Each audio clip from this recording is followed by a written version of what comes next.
Hello, doctor Mini PG, specialist gynaecologist, Al Rukkan medical centre, Ajman.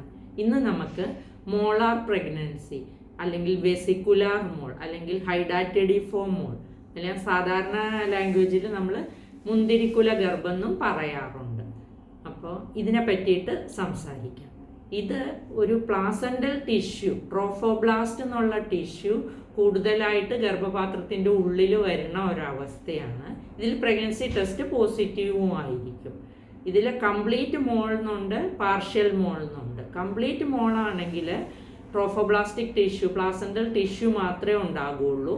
അത് ക്രമാതീതമായി വളർന്ന് ചെറിയ ചെറിയ വെസിക്കിൾസ്, കുമിളകൾ പോലെ വരും. ഈ കുമിളകൾ കണ്ടാൽ നമുക്ക് മുന്തിരിക്കൊലയോട് ഒരു സാദൃശ്യം തോന്നാം. അതിനോണ്ടാണ് ഇതിനെ മുന്തിരിക്കുല ഗർഭം എന്നും പറയുന്നത്. ഇനി പാർഷ്യൽ മോളാണെങ്കിൽ ചിലപ്പോൾ ഫീറ്റസ് ഫോം ആകും, കൂടെ ഈ പ്ലാസൻ്റൽ വെസിക്കിൾസും ഉണ്ടാകും. പക്ഷേ ഇതിൽ ഈ ഫീറ്റസ് വളർന്ന് വലുതാകുകയോ സർവൈവ് ചെയ്യുകയോ ചെയ്യില്ല.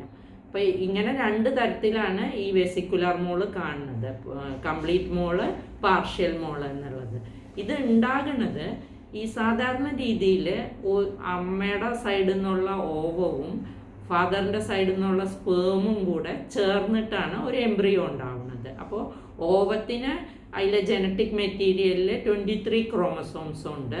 അതേപോലെ സ്പേമിലും 23 ക്രോമസോംസ് ഉണ്ട്.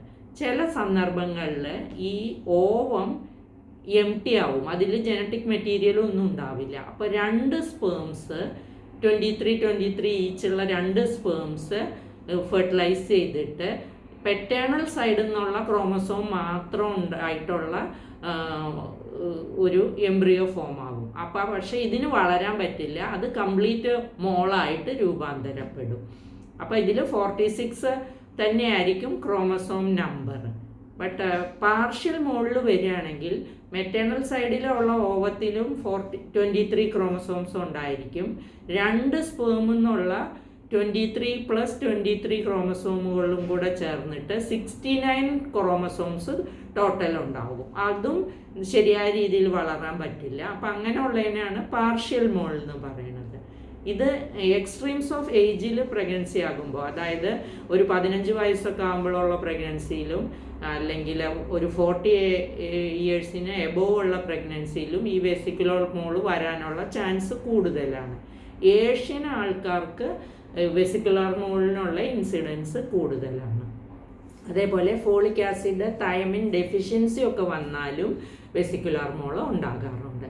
ഇതിൽ പ്രഗ്നൻസിയുടെ എല്ലാ സിംറ്റംസും ഉണ്ടാവും. ഛർദി, വയറുവേദന, ചിലപ്പോൾ ബ്ലീഡിങ്, ഇതെല്ലാം നിറയെ കാണാറുണ്ട്. ഈ β-HCG ഹോർമോണിൻ്റെ അളവ് വളരെ കൂടുതലായിരിക്കും. അങ്ങനെ വരുമ്പോൾ ഛർദിയൊക്കെ കൂടുതലുണ്ടാവാൻ സാധ്യതയുണ്ട്. ഒരു സ്കാൻ ചെയ്താൽ നമുക്ക് ഈ വെസിക്കുലർ മോള് കണ്ടുപിടിക്കാൻ പറ്റും. കണ്ടുപിടിച്ച് കഴിഞ്ഞാൽ പിന്നെ അതിൻ്റെ ട്രീറ്റ്മെൻറ്റാണ് വേണ്ടത്. അതായത് ഈ ഉള്ളിലുള്ള മെറ്റീരിയൽ, ഈ പ്ലാസൻ്റൽ ടിഷ്യൂ എല്ലാം നമ്മൾ സക്ഷൻ ഇവാക്വേഷൻ ചെയ്ത് റിമൂവ് ചെയ്യും. ആ റിമൂവ് ചെയ്ത ടിഷ്യൂ ബയോപ്സിക്ക് അയക്കുകയും വേണം. പിന്നെ ഇതിൻ്റെ ഫോളോ അപ്പ് വളരെ പ്രധാനമാണ്. അതിൽ β-HCG ഹോർമോൺ നമ്മൾ എല്ലാ ആഴ്ചയിലും നോക്കണം. ഒരു 6 ആഴ്ച കൊണ്ട് ഈ β-HCG ഹോർമോൺ നെഗറ്റീവ് ആവും ടെസ്റ്റ് റിസൾട്ട്. എങ്കിലും ഫോളോ അപ്പ് നിർത്താൻ പാടില്ല. ഒരു 6 മാസം വരെ നെഗറ്റീവ് ആയാൽ പോലും നമ്മൾ β-HCGയുടെ ക്രമമായ ടെസ്റ്റിംഗ് നടത്തി പ്രഗ്നൻസി ആകാതെ നോക്കേണ്ടത് ആവശ്യമാണ്. പിന്നെ ചില സന്ദർഭങ്ങളിൽ ഈ β-HCG ഹോർമോൺ ലെവൽ കുറയില്ല. അപ്പം അങ്ങനെയുള്ളപ്പോൾ നമ്മൾ അതിന് ഈ പെർസിസ്റ്റൻറ്റ് ട്രോഫോബ്ലാസ്റ്റിക് ഡിസീസ് എന്നുള്ള ഒരു സംഗതി സസ്പെക്റ്റ് ചെയ്യേണ്ടതുണ്ട്. അല്ലെങ്കിൽ റയറായിട്ട് ചിലപ്പോൾ അത് കോറിയോ കാർസിനോമ എന്നുള്ള ഒരു ക്യാൻസർ ആകാനും സാധ്യതയുണ്ട്. അപ്പോൾ β-HCG ക്രമമായിട്ട് കുറഞ്ഞു വരുന്നില്ലെങ്കിൽ പിന്നെ നമ്മൾ ഈ രണ്ട് കാര്യങ്ങൾ, പെർസിസ്റ്റൻറ്റ് ട്രോഫോബ്ലാസ്റ്റിക് ഡിസീസോ കോറിയോ കാർസിനോമയോ ഉണ്ടോ എന്ന് നോക്കേണ്ടതുണ്ട്. അപ്പോൾ പിന്നെയും നമ്മൾ സ്കാനിങ് ചെയ്യേണ്ടി വരും.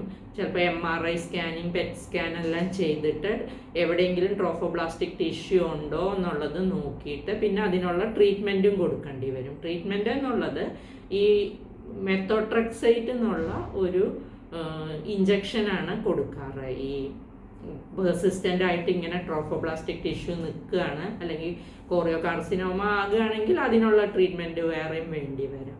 അപ്പോൾ ഇത് വെസിക്കുലാർ മോൾ ഡയഗ്നോസ് ചെയ്താൽ അതിൻ്റെ ശരിയായ രീതിയിലുള്ള ഫോളോ അപ്പ് ഏതായാലും ചെയ്തിരിക്കണം. പിന്നെ അത് കഴിഞ്ഞിട്ട് ഇത് ഫോളോ അപ്പ് എല്ലാം കഴിഞ്ഞ് പ്രഗ്നൻസി ടെസ്റ്റ് BTHCG നെഗറ്റീവായി കഴിഞ്ഞാലും ഒരു 6 മാസം വരെ ഗർഭിണിയാവാൻ പാടില്ല.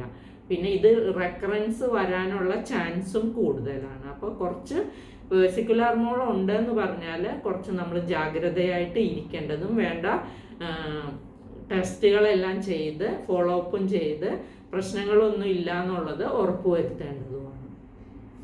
പോരെ.